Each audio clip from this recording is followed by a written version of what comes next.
finally put a face to the voice. Yeah, absolutely. It's always good. Yeah, Katie, we've got Nathan.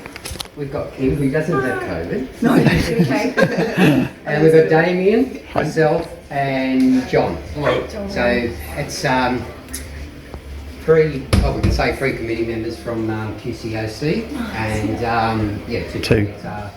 Plus, so, yeah. Thank you so much, everyone, for coming down to our Ballsville site. That's all right. Yeah, it's a pleasure. As you said earlier, my name's Katie. I work for the community fundraising team.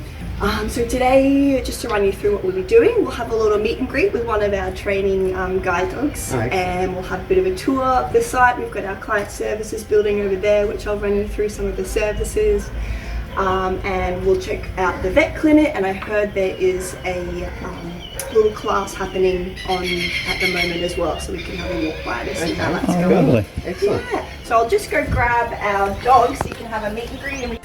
So this is Wendy. Sit. She's still in training, so she's learning her obedience, but she's a beautiful girl. But yeah, you're very welcome to give her a pat. This is part of her socialisation and training.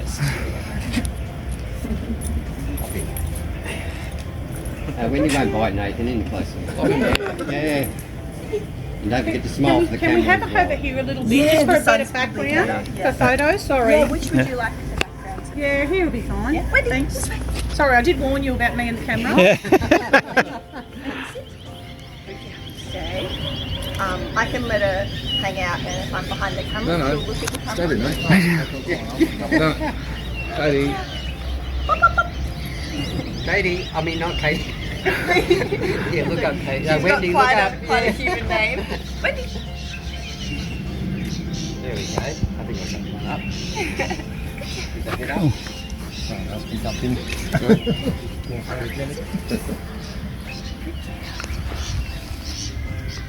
Wendy. Now it might sound funny, but if you go pop, pop, pop, at the camera, she'll look at you. Hopefully. Pop,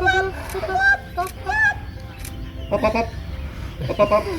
Yeah, look at that. It's going side to side with all that. Oh, Wendy, that's not what you meant. No, come on.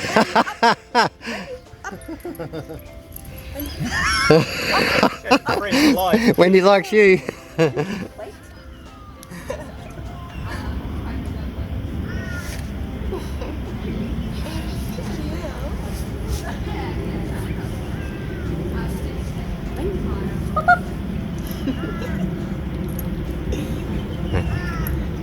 And so we get everyone's different facial expressions on a video. Yeah, exactly right. Yeah.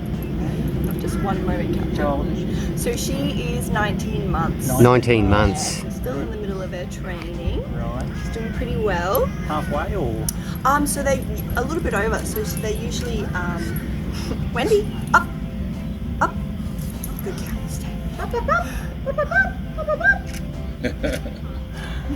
They are usually finished around age 2, depending how they go with their tests that they go through. Yeah, absolutely. You can organise a copy of this video. Oh, thank you. That'd be great. Wendy. Sit. There we go. Wendy. Over here.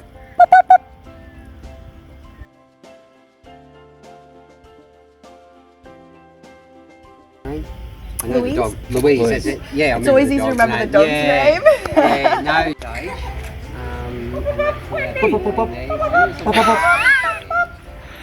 Focus on the dogs behind us now, sorry.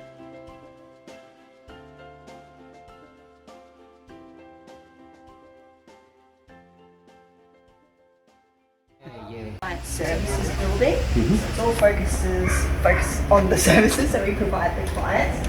So we'll come through. Okay. Yep.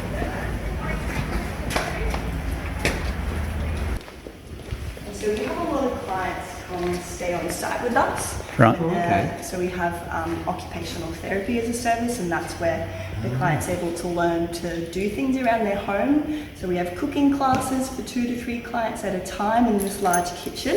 We have lots of little kind of gadgets to help them to be able to measure how much hot water's in their cup. We've got beeps when there's water in the cup, which is great. So imagine trying to make coffee at home and you're not knowing how much water will be overflow. And so that's, we've got all sorts of little great gadgets like that. Well, I didn't even know that service existed. Exactly. And we have other services like orientation and mobility, so that's being able to teach the client to be able to walk around and know routes in their community if they want to go to the shops from their home or work. They're taught how to either walk there or catch public transport or different routes like that. We also have psychology, so you can imagine it'd be quite difficult getting through your low vision journey, so we're here to support the client on every step of the way. We have leisure and lifestyle classes, so one of them was cooking. We also have yoga, woodwork, can you believe it? Oh, wow, yeah. I haven't sat in one of those classes yet. We've already doing that with my eyes closed, We've definitely got a good assistant and occupational therapist on site for that. And we also have clay making as well, because it's a very tactile art form, so it's perfect for someone with low vision. And fishing as well. I think fishing, it might have been today or tomorrow, but they do it over at Clontarf on the pier there. Yeah, it's great. It's great to get them out and socialise and also learn these life skills. You know, keep busy, have fun. So I think we have a waiting list of about 30 clients, and that is waiting because we can't just match anyone with any dog. We match them based on their personality, their lifestyle, how active they are as well, and so we really try and match them perfectly so they can just slot into their lives.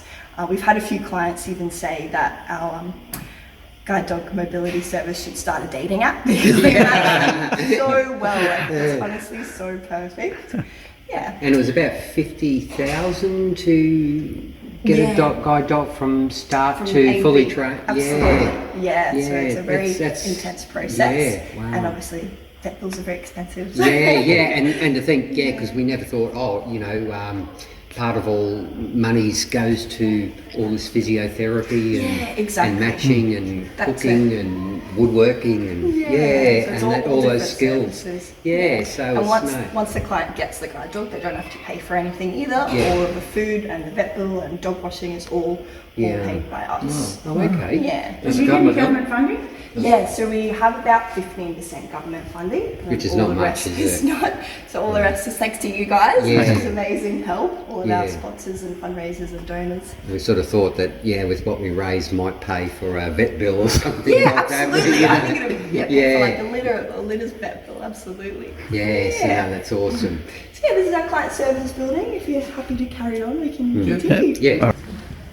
So fun fact, we actually we try to knock on every door when you're about to open it, because if you can imagine someone with low vision on the other side, they're not aware if it's opening or not, so they always knock just so they've got that audio cue. So we'll head up over this way, past your amazing cars. Police call box, is that really a police call box, is it? I think it's, do you know Doctor Who? That's related, but it was before my time, so I'm not sure who put it there. But the other side's just a really big pantry, so technically it's bigger on the inside. So just like here is our memorial garden. And we created this space just to kind of commemorate our retired guide dogs. We've got all of their little name, ID tags on the wall over there. And the memorial gardens also to commemorate our generous donors that have left their gifts in their will. Oh, yeah. Thanks to them, we're able to provide such amazing services and build this amazing site. Got all the little plaques with their names and their years of service. Oh, wow. And some of them there's quite a few names, isn't there? Yeah. Excellent. Yeah, they're mainly all Labradors. Sometimes we'll have a cross Labrador with Retriever. But we don't actually breed the chocolate or the brown labs because we've been told they have a bit of a naughty gene. Oh, It is okay. harder to train. So we do usually have just the black and the yellow labs. Alright, so we'll head straight to our vet. Alright, so we'll come into our vet. Oh, thanks, Lorraine. Thank you. He's cracking all the funnies today, aren't you? So this is our vet clinic. It opened in 2020. So we just service all of our guide dog colony here. So we have both clients coming here, puppy raisers, and also the dogs that are on site obviously come here for any of their medical needs. So this is just our main reception. This is our little board of all our generous donations and donors that helped build the clinic. So we've got a little special spot on the wall. And what did you do before this is only built, sorry, in 2020? Was there... So basically, if any dog needed any kind of medical care, they had to be driven to an off-site vet externally. We used to have vets that used to come on site and had a little old caravan that was sort of converted, and we'd sometimes have vets that come in there to do puppy vaccines, sort of things that we knew that would need to be seen on a sort of schedule, but anything else had to go off-site and be driven. Oh, well, to so all the this is different a vets. So huge yeah, this is benefit basically, now, yeah. you know, no more having to run dogs all over the place. Everything Yeah. comes here, and we can see everything straight away, more or less, most of the Yeah. time.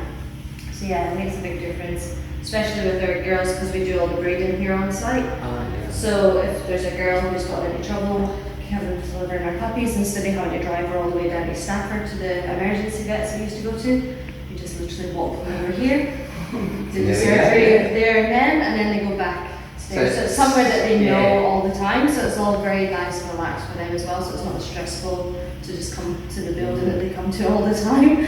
So yeah, it makes it a lot easier for them. So I'll show you some of what these. happens with people outside of Brisbane region, like the Gold Coast, Sunshine Coast and Queens North, do they just go to their local vets, or do you have like a site Most of vets? them will still come here. Oh, okay. Certainly if they are a puppy raiser or breeding stock carer, there is part of their contracts and things that they actually come here for all their medical needs. Yep. Unless it's an emergency, then they go to either the local emergency or a local Green Cross who we have an affiliation with, so Okay. they go there and see them as well. For clients, it's up to themselves if they want to come and travel to here, or they can just go to their local vets and then they just send us reports if anything Sure. needed. But yeah, we do see a lot of client dogs coming through here that are within the Brisbane area. Some even come down from the sunny coast just to see us, and because then they know that we know the dogs so well, Yeah. because we've been part of their first 2 years or so of their life. So yeah, some of them like to just keep bringing them back here. So it's nice for us as well, because then we get to see all the different dogs of all the different stages and behaviours. Not many puppies all the time. You're on the scales, John. Yeah. What they go up to? 300 kilos. Oh, I'll make that. So you can come all the way through, and this is our sort of main sort of prep area. So we have our wet bench that we'll do our dentals and things like that on.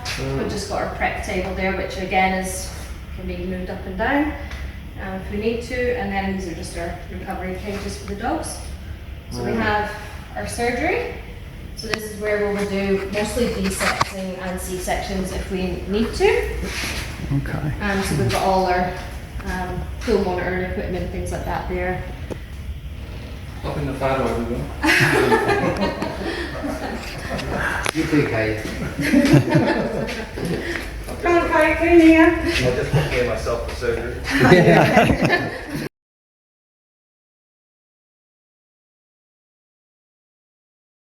Our X-ray room. Oh, okay. This is, X-ray room. There you go. There you go. In you go. X-ray machine and ultrasound machine, and earlier this year we actually got a dental X-ray machine, which is just behind us. Oh, wow, on this other geez, room. there is, yeah, we're- everything, yeah. We've got basically. Take a photo of that. No, you can't play with it, no. Show your friend. Guide dogs is like worldwide, is it? Just not Australia. Yeah. So we, a lot of our dogs have came from other guide dog schools originally, some of them, and we export a lot of our dogs out to other schools as well. So we've sent quite a few dogs to New Zealand just this year alone, for both breeding and working purposes. we've had dogs from the US in the past. I know that Japan are interested in getting some dogs from us as well. So yeah, we kind of have a lot of ties with a lot of the other different countries. schools Yeah. and countries. Yeah, so we not just interstate, we do send them off. It's just a little bit harder paperwork wise for exports, just Yeah, of course. with Yeah. everything that's happened. So most of our work at the moment has been with New Zealand. Yeah. Does New Zealand have similar sort of laws about bringing diseases over, like, or do we just transfer the dog? Is any There's no quarantine? quarantine. That's it. Yes, Quarantine. there's no quarantine for His head's still in the New cloud Zealand machine. Yep. when they're coming from Yeah. here. It's been for a while. Yeah. Because I think our quarantine rules are so strict Yes, that yeah, true. there's no quarantine for them. So they just basically they actually flew in cabin with a member of staff. Actually, Yeah. yeah. Nice. So it was quite nice for them and didn't have to go in the cargo hold. They actually Yeah. they flew in, sat down and were very well behaved. I've been told they were very good and got spoiled. The dog or flight free, or do you have to pay for that? And no, I think with the dog, I'm not too sure if there's a fee for it, but because it was New Zealand that were getting the dogs, they paid for everything. So. Do you have a situation where someone's recently blind and they just want to buy a dog? Can you buy a guide dog? Or do you have to go through a process of elimination system? I would think, yeah, you have to go through. So you couldn't just walk in and say, here's 10 or 20 grand, I want a dog.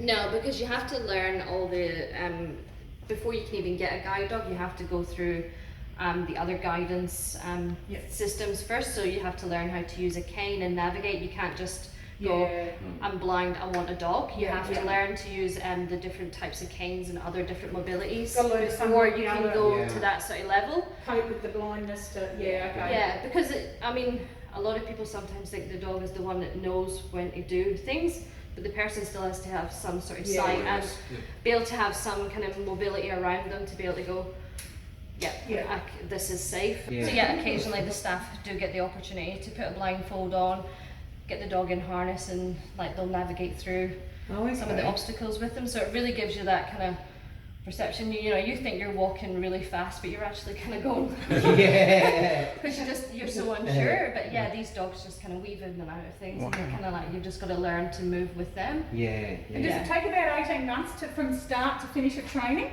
I think they go, I can't remember exactly how long all their training goes for. They come in around about sort of 12 to 14 months for training, and then they're usually good from about 18 months. I think they have about 6 months of sort of training, but they're constantly training from the minute they leave here at 10 weeks old. They're sort of training. And is there a set age that they are retired, or is it up to the skill of the dog? Depending on the dog's workload, but Yeah. most of them work till they're about 10 or 11. Yeah. Yeah, Okay, it just so depends it's on the like, workload. Yeah. Yeah, so they do work for a long period of time. But yeah, I mean, if the person's workload is just to walk to the local shops and come back and maybe go to the odd bowls club on a Saturday or something, the dog can work till it's 11 or 12 if that's if the dog's healthy enough. But yeah, if they're big city workers jet setting everywhere, they might have to retire them a bit sooner. Okay. Yeah. Like we do have one of our dogs, he's got his own Instagram page. He is jet setted everywhere. Yeah. His client is actually in Europe at the moment, and they only didn't take the dog because it was just too much trouble to get him in and out of the different countries and then coming back in. So he decided not to take the dog, but he has flown all over Australia. Oh wow. Yeah, he's a very regular, frequent flyer. On his Instagram page, he's a bit of life from one. Got a lot of bonus points. He's got a lot of bonus points. Yes. That's a freaking bloke. Yeah. It probably won't be long before guide dogs will be able to drive cars. And I mean the way. Just because self-driving cars now, I think Yeah. can make a difference. You often see them behind the wheel. In America. Alright, so we might continue on. Yep. All right. Thank you very much. That was all very informative. So, at our end, I'll just run you through a few more of our buildings. So we've got a huge warehouse here. We ship all of our merch nationally across the country from our site right here. Okay. And that's all like our plush pups and our That'd calendars. be the merch that I someone forgot. forgot to bring back. Yeah. That's okay. And this is our breeding centre here, our nursery. The puppies are just in a bit of a quarantine at the moment because they haven't had all their vaccinations, I believe. Yeah, the breeding dogs can come out here for a little bit of a play and toileting. Yeah. These pups are on heat. Aren't you gorgeous? Just hang out for a little bit, but they're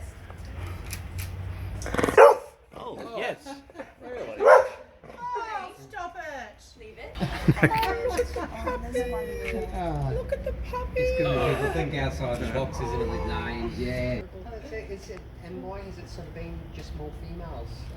It's just, yeah, the way it's worked. And we've got quite a large free run down over there, so that's we have a bit of Just a a training playground. session. Training, yeah. And for a big play, Yeah. Like Wendy, I'll take her out at lunchtime today to have a bit of a play. Oh, okay, yeah. And so she's able to have socialisation with other of our guide dogs.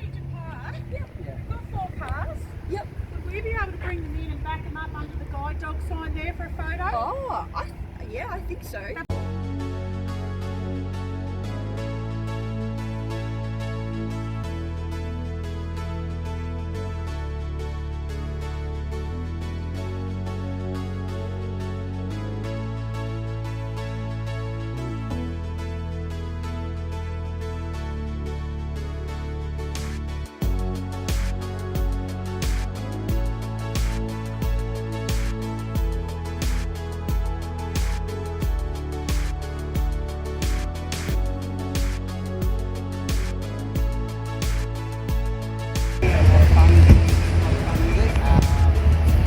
All right, people, I'm going to have to ask you to move down that way, please. Thank you.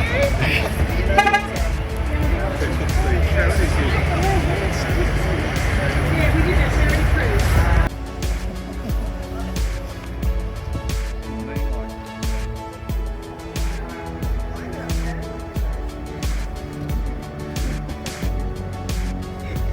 If you don't mind, I'll probably print out that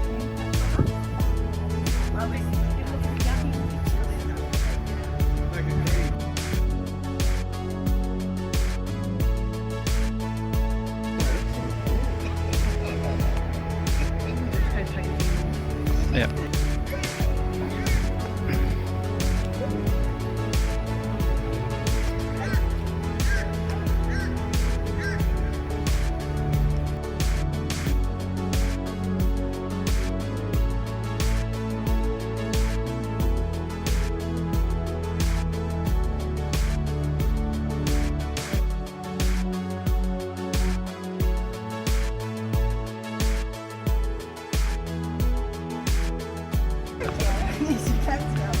Depends on what cat's home. Oh, no, I've got no cats. Oh. Thank you so much. Thank you, Katie.